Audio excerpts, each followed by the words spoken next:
Good day everyone, this episode of Did It Suck is sponsored by Amino. Amino is an app that I know you guys will enjoy as it brings together over 1 million communities, one for every interest in the world, including Doctor Who. It's great for getting your fan content seen and promoting reviews. It also has public chats, quizzes and a huge variety of fan art for you to enjoy. It's the ultimate place for fans of Who to explore the highest quality Doctor Who content, as well as collaborating and discussing the latest episodes. There's also chat rooms for people to enjoy cosplaying and role-playing with other fellow fans. Seeing as I probably won't be churning out as much Who-related content in the future, I think this is probably the best place to be as Series 11 approaches. So go and check out the link in the description to stay on top of all the latest Doctor Who-related gossip. Now then, let's talk about this year's Christmas special.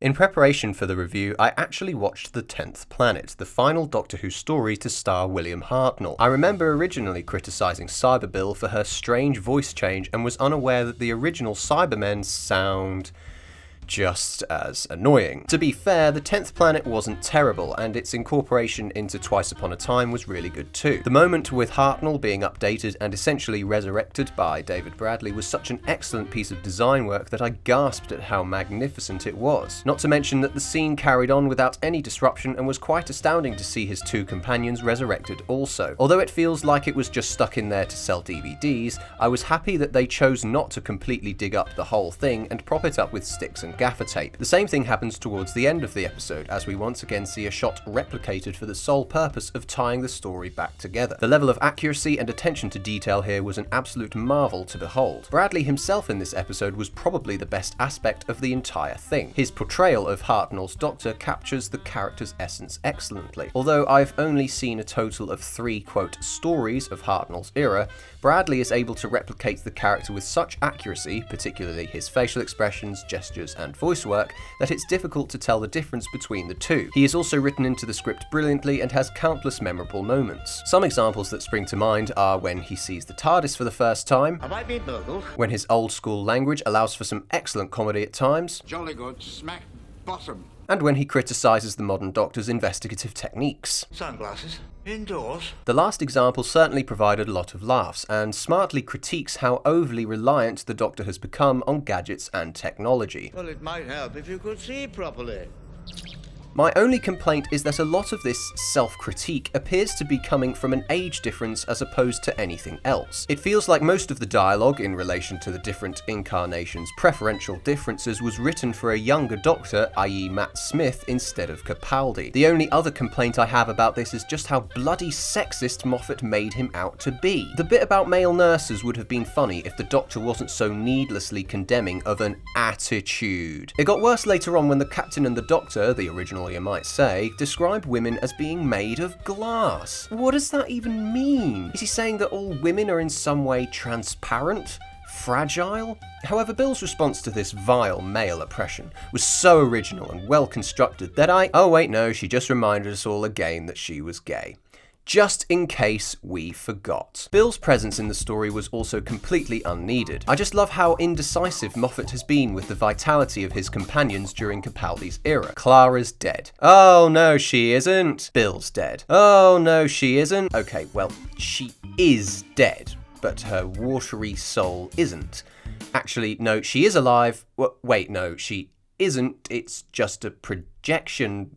Make your bloody mind up! Heather, she came for me.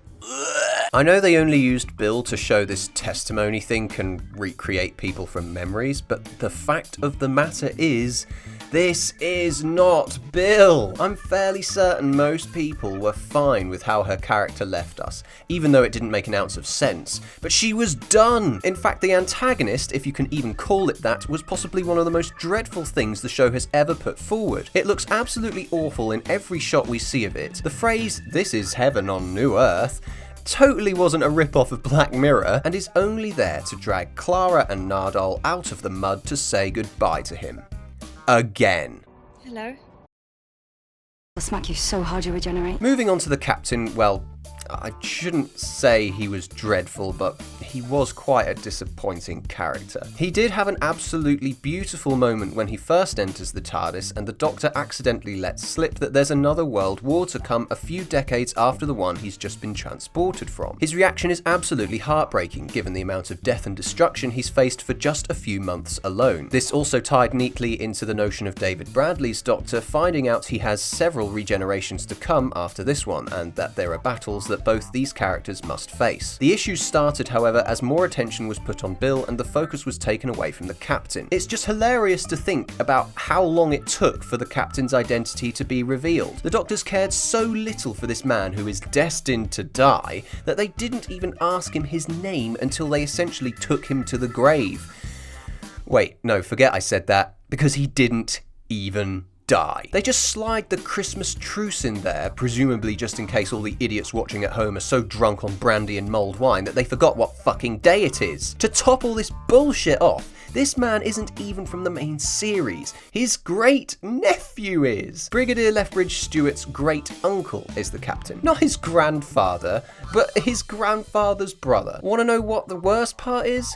The episode didn't even clarify this at all. When they initially said his name was Lethbridge Stewart, I thought that the Captain was the Brigadier from the classic series. So I went along with it for a bit, but then after further consideration, I realised that the Brigadier would have to have been extremely ancient by the time he makes his appearance on the show. Only after looking online did I get some clarity, and as I've said time and time again, nobody should have to do this. It would have been so wonderful if the two Doctors in this story could have had an adventure that involved something original, instead of depending on nostalgia and previous material in an attempt to make the story entertaining. The segment with Rusty and the database was quite the shambles and demonstrates this notion too. First, the producers shamelessly tried to rip off the facehuggers from Ridley Scott's Alien. The baby Daleks' lack of importance made me question their purpose, given that the Captain gets facehugged and is absolutely fine. So what was the point in putting them in there? Afterwards, Capaldi turns weak, reminding us that he is also dying. Not only do they both manage to put off regenerating for an absurd amount of time,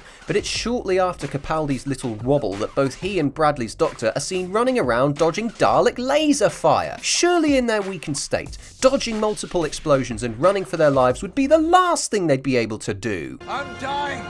Yeah, I think we kinda established that after the BBC announced that you were leaving. So after a pointless action sequence, it is revealed that a Dalek, yep, the one from Series 8, is now collecting information on everything for reasons unknown. As much as I appreciated that episode, I can't help but be reminded again of the nostalgia factor. It's only in there because, hey, remember this baddie from 3 years ago? Instead of implementing a plot device that makes sense. If the universe is supposedly doing so much good now, why did you even bother regenerating, Doctor? Just have some time off, for goodness sake.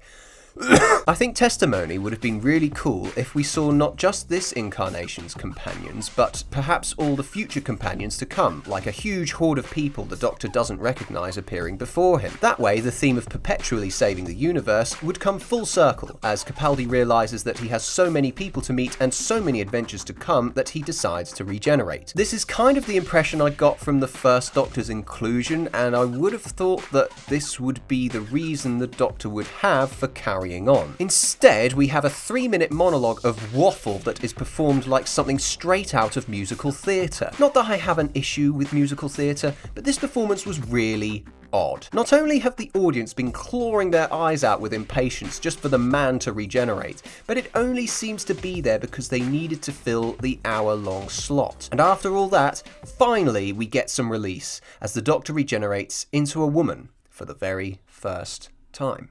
I don't really have much to say after that though, as there's literally no context to what's happening here. It was cool initially when everything kind of stopped for a moment, and the childlike excitement that glowed in her eyes was great too. I'm guessing that Jodie's going to have another exile thing on Earth like John Pertwee did, which could be interesting, I don't know. Or the TARDIS could just reappear for the sake of reappearing. You can never quite tell with this show anymore.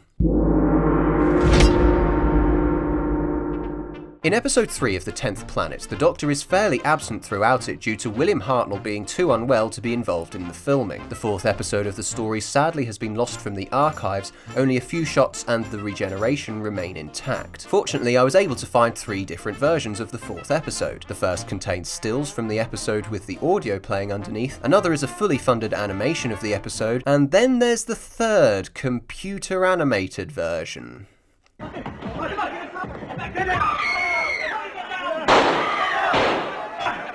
The Chamber of the Dead may have been inspired by the Powell and Pressburger film titled A Matter of Life and Death, released in 1946, where a soldier of World War II is taken to a gigantic staircase leading to heaven, a result of surviving an encounter that should have killed him. The gold pillars in the first Doctor's TARDIS set are the original ones designed in 1963. Toby Whithouse, who penned the episode Lie of the Land, portrays the German soldier held at gunpoint by the captain. The planet where Rusty resides is called Villengard. This is the same planet where Captain Jack obtained his sonic blaster and where the Doctor would later find a banana grove growing after the factory's destruction. I like bananas. Bananas are good. So, did it suck? Well, to contextualise this a little, Moffat never originally intended to write this Christmas episode. He had planned out the finale for Series 10, but it was only in the last moment that he decided to pen the Christmas special. Seeing as Chibnall didn't want it for his first episode and Moffat was afraid of giving up the Christmas slot, the show has successfully kept hold of for several years. Now, if this is true, I'll link the article in the description, this definitely explains a lot. The best part about this episode was the inclusion of David Bradley, and I think most people will agree, because he does such an outstanding job in this episode and is also written in marvellously. Even the captain had some really great moments too, just a shame the trio was kind of destroyed once Bill came onto the scene. In fact, so much got in the way that it became difficult to concentrate and the usual crap that crops up in Doctor Who episodes these days didn't help either. The needless sexism, the fact Moffat is unable to kill off any of the companions post Matt Smith, the story's dependence on other sources, and most of all, ruining Capaldi's Doctor. It's so difficult to summarise this incarnation's characteristics because it feels like he had to step into Matt Smith's shoes instead of the writers giving him something original to work with. Thank God the slate is being wiped clean, quite frankly, but whether this will work to the show's advantage, we'll just have to wait and see. I give Twice Upon a Time a 4 out of 10.